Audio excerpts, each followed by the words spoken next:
आनंद मठ के लेखक कौन है? बंकिम चंद्र चटर्जी है। बंकिम चंद्र चटर्जी। आनंद मठ के भूदान आंदोलन किसने प्रारंभ किया था? तो विनोबा भावे ने। भूदान आंदोलन किसने प्रारंभ किया था? विनोबा भावे ने। लाइफ डिवाइन पुस्तक के लेखक कौन है? अरविंदो घोष है। लाइफ डिवाइन पुस्तक के लेखक कौन है? अरविंदो घोष। अरविंदो घोष ने कौन सा बुक लिखा है? Life divine.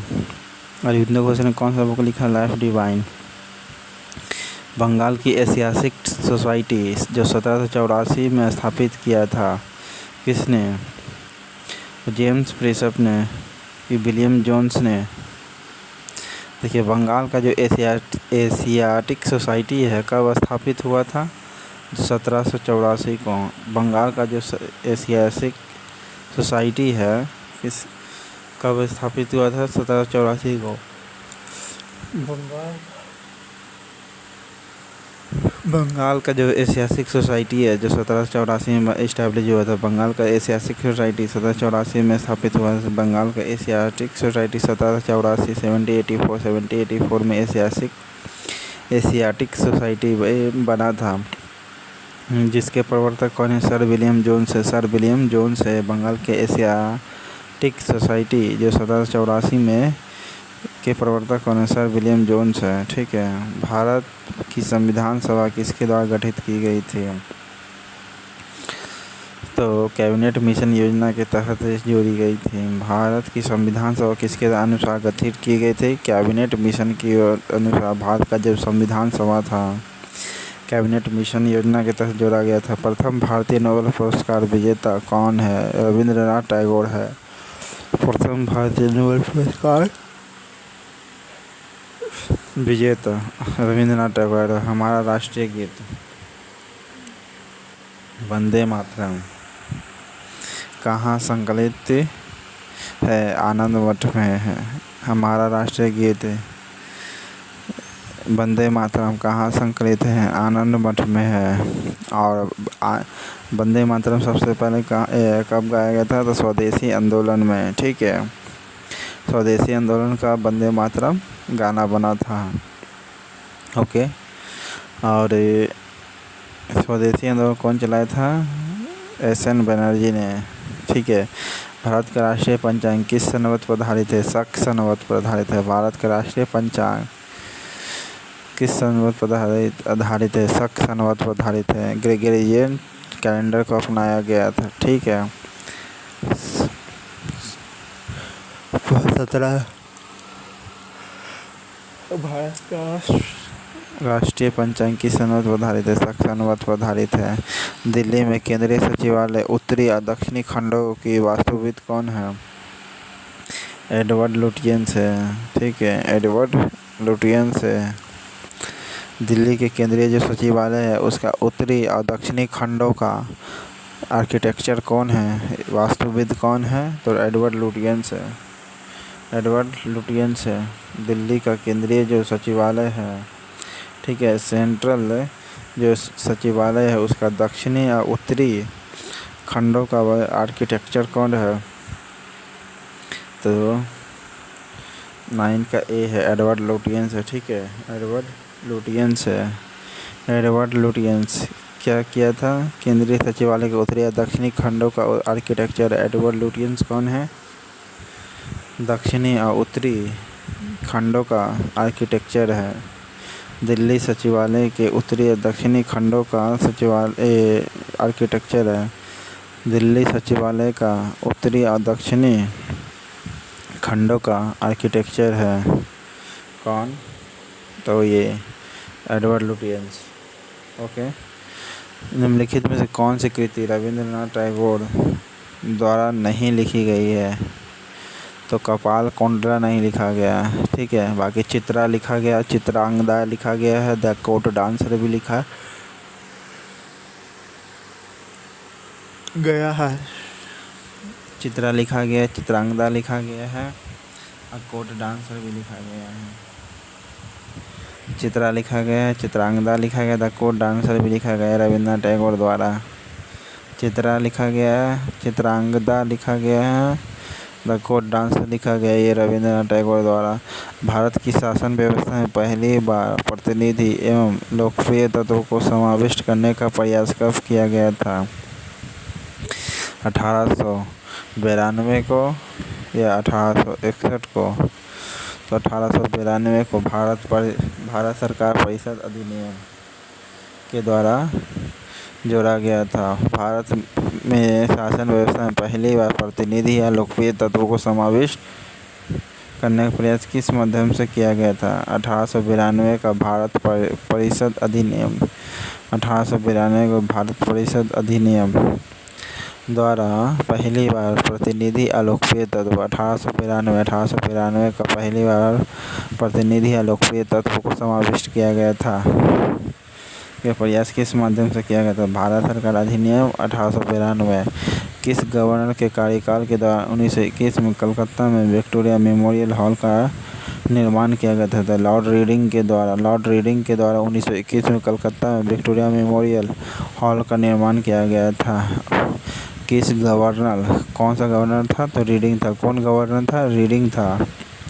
उसके कार्यकाल में 1921 में कलकत्ता में विक्टोरिया मेमोरियल हॉल का निर्माण किया गया था। 1921 में Victoria memorial hall Lord reading के कार्यकाल में किया गया था। विक्टोरिया मॉल 1921 में बना।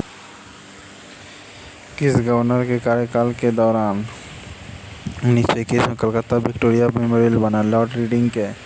नई दिल्ली शहर के रूपांकन में कौन मुख्य शामिल था? एडवर्ड लुटियंस या एडवर्ड बेकर था? एडवर्ड लुटियंस या एडवर्ड बेकर था। नई दिल्ली के शहर के रूपांकन में कौन शामिल था? एडवर्ड लुटियंस या एडवर्ड बेकर था। जबकि केंद्रीय सचिवालय के उत्तरी या दक्षिणी खंडों का जो आर्किटेक्चर एडवर्ड लुटियंस था, ठीक है, लेकिन दिल्ली का जो किया था एडवर्ड लुटियंस या एडवर्ड बेकर था। नई दिल्ली शहर का रूपांकन कौन शामिल था? एडवर्ड लुटियंस या एडवर्ड बेकर था। ओके। किसने 1898 ईस्वी बनारस में सेंट्रल हिंदू कॉलेज स्थापित किया था, जो बाद में बनारस हिंदू विश्वविद्यालय का केंद्र बना? तो एनी बेसेंट ने किया था। बनारस में हिंदू सेंट्रल कॉलेज बना था, जो बाद में बनारस हिंदू विश्वविद्यालय बना। एनी बेसेंट ने 1898 में किया था। 1898 में बनारस में हिंदू सेंट्रल कॉलेज बना। 1898 बनारस हिंदू सेंट्रल कॉलेज बना। कब बना था? 1898 कब बना था? 1898 हिंदू कॉलेज नाम पड़ा था, जो बाद में बनारस हिंदू पड़ा। पहले हिंदू कॉलेज था, जो बाद में बनारस हिंदू विश्वविद्यालय बना। मदन मोहन मालवीय ने कन्वर्ट किया था, लेकिन सेंट्रल हिंदू कॉलेज किसने बनाया था? 1898 एनी बेसेंट ने किया था। भारत के राष्ट्रीय ध्वज का डिज़ाइन किसने तैयार किया था? तो पिंगली वेंकैया ने राष्ट्रीय ध्वज को तैयार किया था। किसने? पिंगली वेंकैया ने। इसमें ऑप्शन नहीं दिया हुआ दोस्तों। देवदास उपन्यास के रचनाकार कौन है? शरत चंद्र चट्टोपाध्याय है। देवदास उपन्यास के रचनाकार कौन है? शरत चंद्र चट्टोपाध्याय है। शरत चंद्र चट्टोपाध्याय देवदास के रचनाकार। चित्रा उपन्यास किसके द्वारा लिखा गया था? चित्रा उपन्यास रविंद्रनाथ टैगोर द्वारा लिखा गया था। चित्रांगदा भी रविंद्रनाथ टैगोर द्वारा लिखा गया था। चित्रा भी या चित्रांगदा दोनों। प्रेम पचीसी के रचनाकार कौन है? प्रेमचंद्र है। प्रेम पचीसी के रचनाकार प्रेमचंद्र है। क्षुधित पाषाण जिसे हंगरी स्टोन कहते हैं, कि रचयिता कौन है?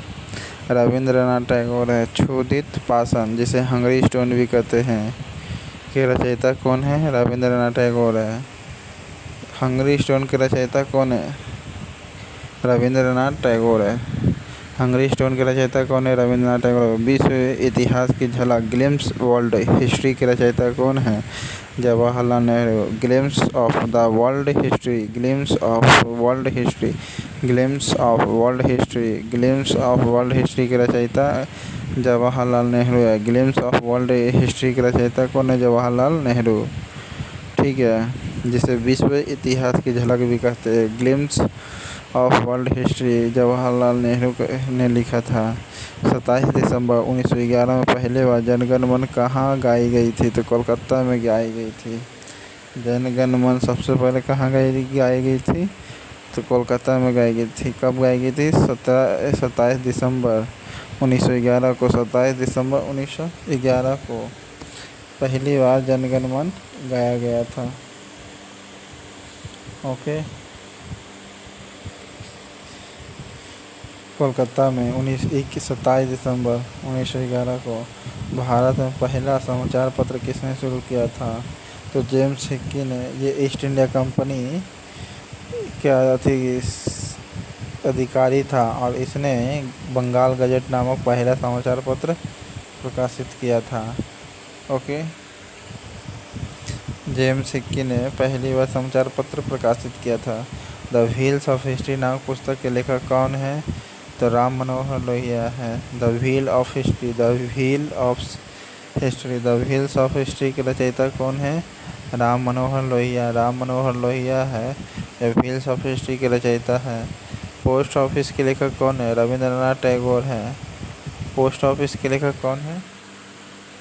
रविंद्रनाथ टैगोर। पोस्ट ऑफिस के लेखक कौन है? रविंद्रनाथ टैगोर है। पोस्ट ऑफिस के लेखक रविंद्रनाथ टैगोर। चित्रा के भी, चित्रांगदा के भी, ठीक है, रविंद्रनाथ टैगोर है।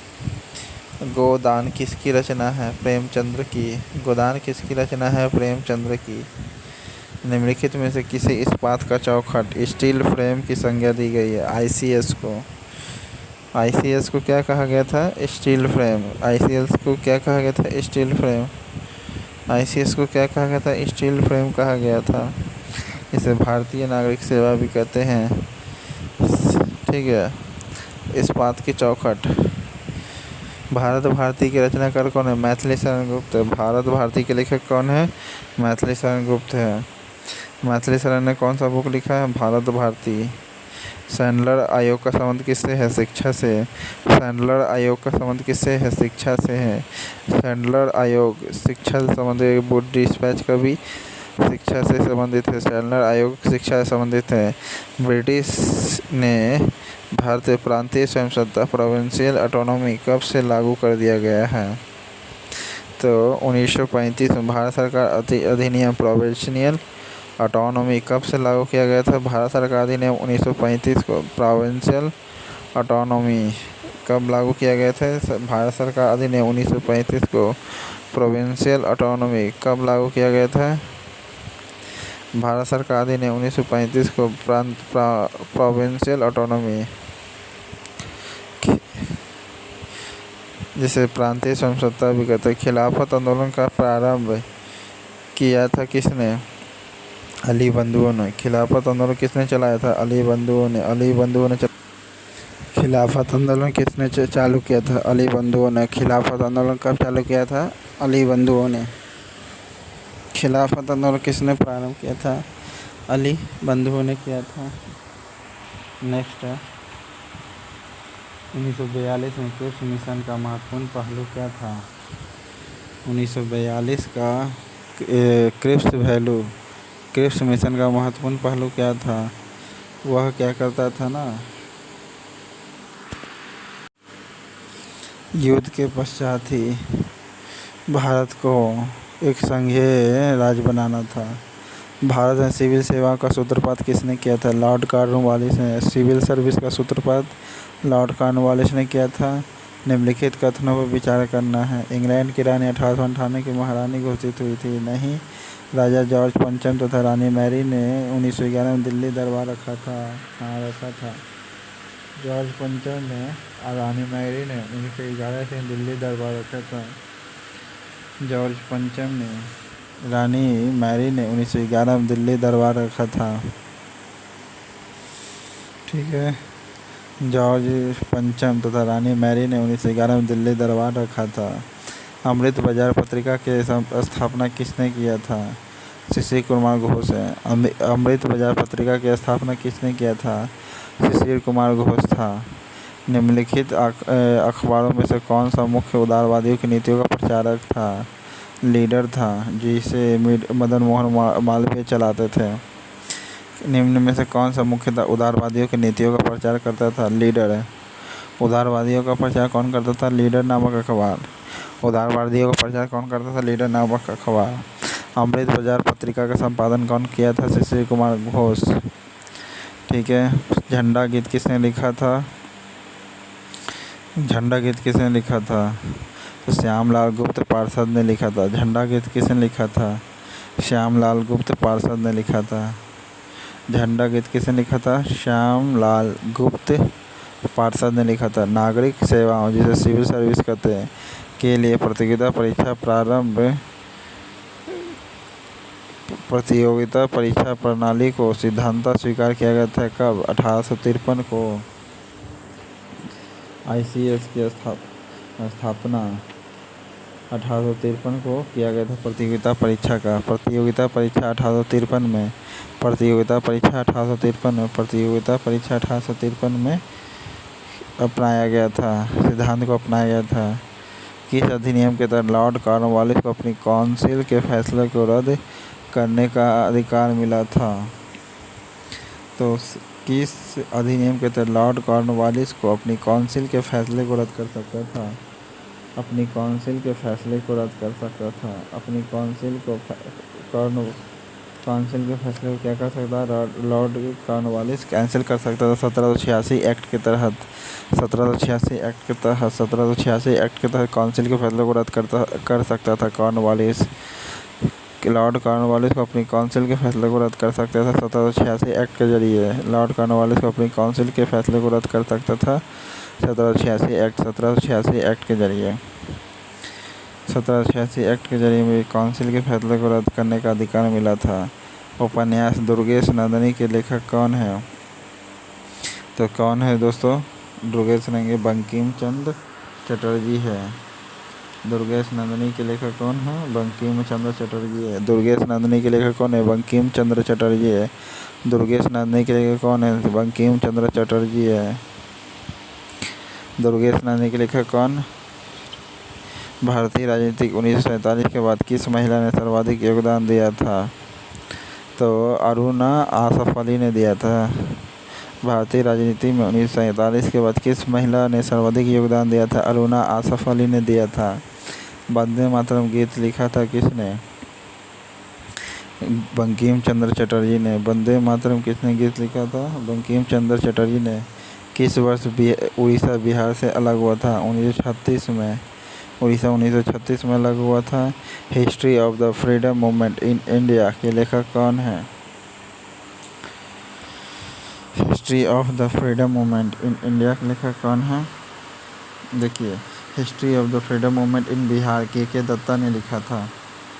ठीक है, के दत्ता ने लिखा था। Okay. History of the freedom movement के लेखक कौन है?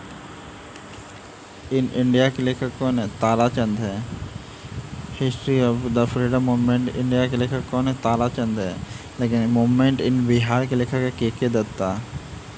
प्रीसेप्ट ऑफ जीसस राजा राम मोहन राय ने लिखा था। प्रीसेप्ट ऑफ जीसस किसने लिखा? राजा राम मोहन राय ने। प्रीसेप्ट ऑफ जीसस किसने लिखा? राजा राम मोहन राय ने। आवर इंडियंस मुसलमान किसने लिखा? W हंटर ने। आवर इंडियंस मुसलमान किसने लिखा है? W हंटर ने लिखा है। आवर इंडियंस मुसलमान बुक किसने लिखा है? W हंटर ने लिखा है। प्रीसेप्ट ऑफ जीसस नामक पुस्तक किसने लिखा है? तो राजा राम मोहन ने लिखा है। History of the freedom movement in Bihar के दत्ता ने लिखा है। History of the freedom movement in India Tarachand ने लिखा है।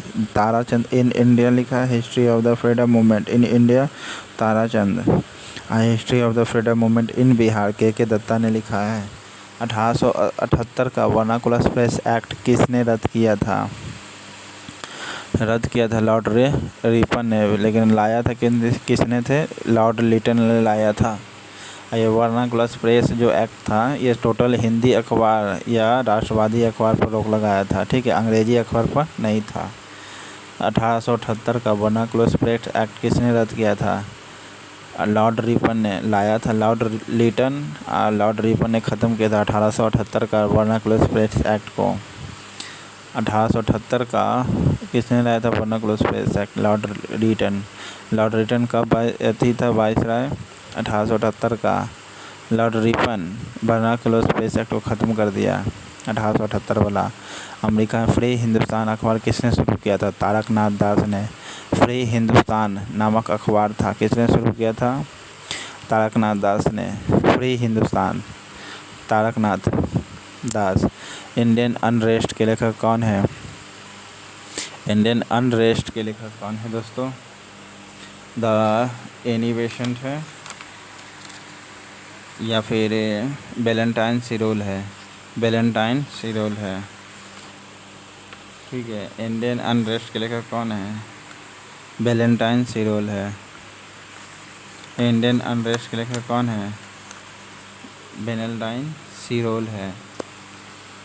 इंडियन अनरेस्ट के लेखक कौन है? वैलेंटाइन सिरोल। स्वदेश वाहिनी के संपादक कौन है? स्वदेश वाहिनी के संपादक कौन है? सी है दोस्तों, के रामकृष्ण पिल्लै। स्वदेश वाहिनी के संपादक कौन है? के रामकृष्ण पिल्लै। के रामकृष्ण पिल्लै। के रामकृष्ण पिल्लै स्वदेश वाहिनी के संपादक है। स्वदेश वाहिनी के संपादक कौन है? के रामकृष्ण पिल्लै है। स्वदेश वाहिनी के संपादक कौन है? के रामकृष्ण पिल्लै है। किस भाषा में इंडियन ओपिनियन पत्र नहीं छापा जाता था? तमिल में नहीं छापा जाता था, बाकी उर्दू, गुजराती, अंग्रेजी में था। द इंडियन ओपिनियन पत्र किस भाषा में नहीं छपता था? तमिल में, ठीक है। द इंडियन ओपिनियन पत्र, द इंडियन ओपिनियन जो पत्र था वह तमिल में नहीं छपता था, बाकी गुजराती, उर्दू में छपता था, अंग्रेजी में। गुजराती, उर्दू, अंग्रेजी में। गुजराती, उर्दू, अंग्रेजी में। हंटर कमीशन की रिपोर्ट किसके विकास पर विशेष जोर दिया था? प्राथमिक शिक्षा पर जोर दिया था। हंटर कमीशन किसके विकास पर जोर दिया था? प्राथमिक शिक्षा। हंटर कमीशन प्राथमिक शिक्षा पर जोर दिया था। हंटर कमीशन प्राथमिक शिक्षा पर जोर दिया था हंटर कमीशन ने। किस एक्ट के द्वारा भारत के गवर्नर जनरल को अध्यादेश जारी करने की शक्ति प्रदान की गई थी? तो अध्यादेश जारी करने की प्रदान की गई थी इंडियन काउंसिल एक्ट 1861 के द्वारा। इंडियन काउंसिल एक्ट ऑर्डिनेंस जारी कर सकता था। अध्यादेश किस एक्ट के द्वारा भारत के गवर्नर जनरल को, किसको गवर्नर जनरल को अध्यादेश जारी करने का अधिकार मिला? इंडियन काउंसिल एक्ट 1861 को द्वारा शक्ति प्रदान किया गया था गवर्नर जनरल को अध्यादेश लागू करने का। अध्यादेश लागू करने का गवर्नर जनरल को लागू शक्ति मिला इंडियन काउंसिल एक्ट 1861 का। किसने सर्वप्रथम प्रेस सेंसरशिप लागू की थी? देखिए, सबसे पहले लागू किया था वेलेज़ली ने। प्रेस सेंसरशिप किसने लागू किया था? वेलेज़ली ने। सबसे बाद में क्या हुआ था? तो बंगाल का विभाजन हुआ था, ठीक है। हड़प नीति 1853 में, अस्थायी बंदोबस्त 1893 में, सहायक संधि ये तो पता ही है लॉर्ड वेलेज़ली के काल में, तो बंगाल विभाजन 1905 का। तो सबसे लास्ट बंगाल विभाजन। हिंदू समाचार पत्र के संपादक कौन थे? जी सुब्रमण्यम अय्यर थे। जी सुब्रमण्यम अय्यर। हिंदू समाचार पत्र के संपादक कौन थे? जी सुब्रमण्यम अय्यर थे। हिंदू समाचार पत्र के संपादक कौन थे? जी सुब्रमण्यम अय्यर। सुधारक के बंगाली के कौन थे? एस.एन. बनर्जी थे संपादक। बंगाली के संपादक कौन थे? एस.एन. बनर्जी। बंगाली के कौन से संपादक थे? SN. Banerjee. Voice of India के लेखक कौन थे? दादा भाई नौरोजी। वॉइस ऑफ इंडिया के लेखक कौन थे? दादा भाई नौरोजी। वॉइस ऑफ इंडिया के लेखक कौन है? दादा भाई नौरोजी। सुधारक पत्रिका के संपादक कौन थे? जी गोपाल कृष्ण गोखले। सुधारक पत्रिका के संपादक कौन थे? गोपाल कृष्ण गोखले। गोपाल कृष्ण गोखले ने कौन सा पत्र निकाला? सुधारक। हिंदू किसने लिखा था? जी सुब्रमण्यम अय्यर ने। बंगाली किसने निकाला? एस.एन. बनर्जी ने। वॉइस ऑफ इंडिया किसने निकाला था? दादा भाई नौरोजी ने। वॉइस ऑफ इंडिया के संपादक कौन थे? दादा भाई नौरोजी। गोपाल कृष्ण गोखले। सुधारक के जी सुब्रमण्यम। हिंदू के एस.एन. बनर्जी। बंगाली के किसके अंतर्गत भारत में सर्वप्रथम सर्वोच्च न्यायालय की स्थापना किया गया था? रेगुलेटिंग एक्ट 1773 के द्वारा भारत में सर्वप्रथम पहली बार सर्वोच्च न्यायालय की स्थापना किया गया था। भारत में सर्वप्रथम सर्वोच्च न्यायालय की स्थापना रेगुलेटिंग एक्ट 1773 के द्वारा पहली बार लागू किया गया था। ओके, 1773 के द्वारा। रेगुलेटिंग एक्ट लागू किया गया था। पत्रकार का कर्तव्य का निर्वहन करते हुए जेल जाने वाले प्रथम भारतीय बाल गंगाधर तिलक। मैडम भीकाजी कामा से संबंधित कथनों पर विचार करना। मैडम कामा दादाभाई नौरोजी की निजी सचिव रही थी। मैडम कामा दादाभाई नौरोजी की निजी सचिव रही थी। मैडम कामा के माता पिता पारसी थे। मैडम कामा के माता पिता पारसी थे। स्वतंत्र भारत के अंतिम गवर्नर जनरल कौन थे? स्वतंत्र भारत के तो सी राजागोपाल थे अंतिम। गोदान और गबन दोनों के लेखक कौन है? मुंशी प्रेमचंद्र। गोदान और गबन दोनों के लेखक कौन है? मुंशी प्रेमचंद्र। बनारस हिंदू विश्वविद्यालय बीएचयू के संस्थापक कौन है? Madan Mohan Malviya. Guilty man of India partition पुस्तक किसने लिखी थी? राम मनोहर लोहिया ने। Guilty man of the India partition किसने लिखा था? राम मनोहर लोहिया ने। Guilty man of the India's partition. Guilty man of India's partition. Guilty man of India's partition के लेखक कौन है? राम मनोहर लोहिया है। Guilty man of India's partition के लेखक राम मनोहर लोहिया है। कौन भारत में मुसलमानों को उच्च शिक्षा के लिए पथ प्रदर्शक बने थे? सर सैयद अहमद खान। मुसलमानों के लिए उच्च शिक्षा के लिए पथ प्रदर्शक सर सैयद अहमद खान बने थे। गवर्नर ऑफ इंडिया एक्ट 1858 के अंतर्गत ब्रिटिश संसद में ईस्ट इंडिया कंपनी को समाप्त कर दिया और भारत में सीधा साधा उत्तरदायी ग्रहण किया। 61 का 2 सही है केवल। गवर्नमेंट ऑफ इंडिया एक्ट 1858 के अंतर्गत ब्रिटिश संसद में ईस्ट इंडिया को ख़त्म करके डायरेक्ट अब अपने हाथ में ले लिया। निम्नलिखित में से विद्रोह को बंकिम चंद्र ने अपने उपन्यास में आनंदमठ में किसका उल्लेख किया है? सन्यासी विद्रोह का। Lecture from Columbus to Almora किसने लिखा है? स्वामी विवेकानंद ने। Lecture from Columbus to Almora किसने लिखा है? स्वामी विवेकानंद ने लिखा है। बॉम्बे क्रॉनिकल किसने समाचार पत्र के संपादक कौन थे? फिरोज शाह मेहता। बॉम्बे क्रॉनिकल समाचार पत्र को प्रारंभ किया था किसने? फिरोज शाह मेहता। बॉम्बे क्रॉनिकल के समाचार पत्र को किसने प्रकाशित किया था? फिरोज शाह मेहता ने। ठीक है। लीडर मदन मोहन मालवीय ने। लीडर जो है मदन मोहन मालवीय ने कॉमनवेल्थ एनिवेशन प्रारंभ किया था। Commonwealth Annie Besant. Bombay Chronicle Firoz Shah Mehta. Bombay Chronicle Firoz Shah Mehta. Leader Madan Mohan Malviya. Leader Madan Mohan Malviya. Searchlight Sachchidanand Sinha. Searchlight Sachchidanand Sinha. Searchlight Sachchidanand Sinha. Searchlight Sachchidanand Sinha ने लागू किया था, स्टार्ट किया था। सर्च लाइट सच्चिदानंद सिन्हा ने।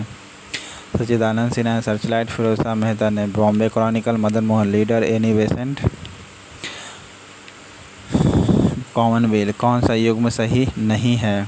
तो राजा राव जो इंग्लिश से संबंधित है, इसमें तेलुगु दिया वो गलत है दोस्तों। राजा राव इंग्लिश लेखक थे। गोविंद त्र्यंबके देशपांडे मराठी भाषा से संबंधित। गोविंद त्र्यंबके देशपांडे मराठी से संबंधित। गोविंद त्र्यंबके देशपांडे मराठी से संबंधित है। गोविंद त्र्यंबके देशपांडे मराठी से। देशपांडे मराठी से। सुब्रमण्यम भारती तमिल से। सुब्रमण्यम भारती तमिल से। सुब्रमण्यम भारती।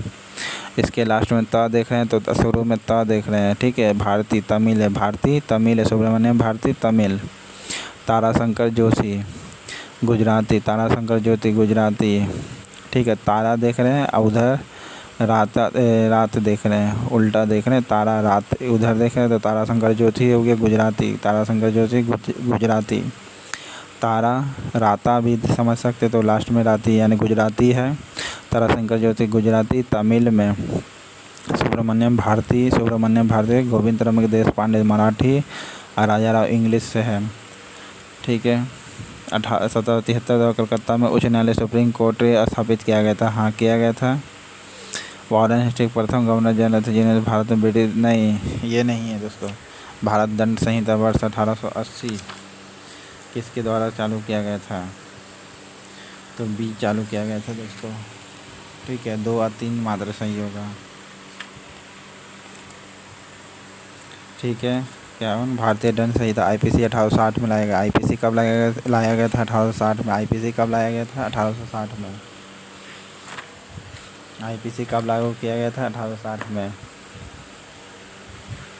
1860 में आईपीसी लागू किया गया था।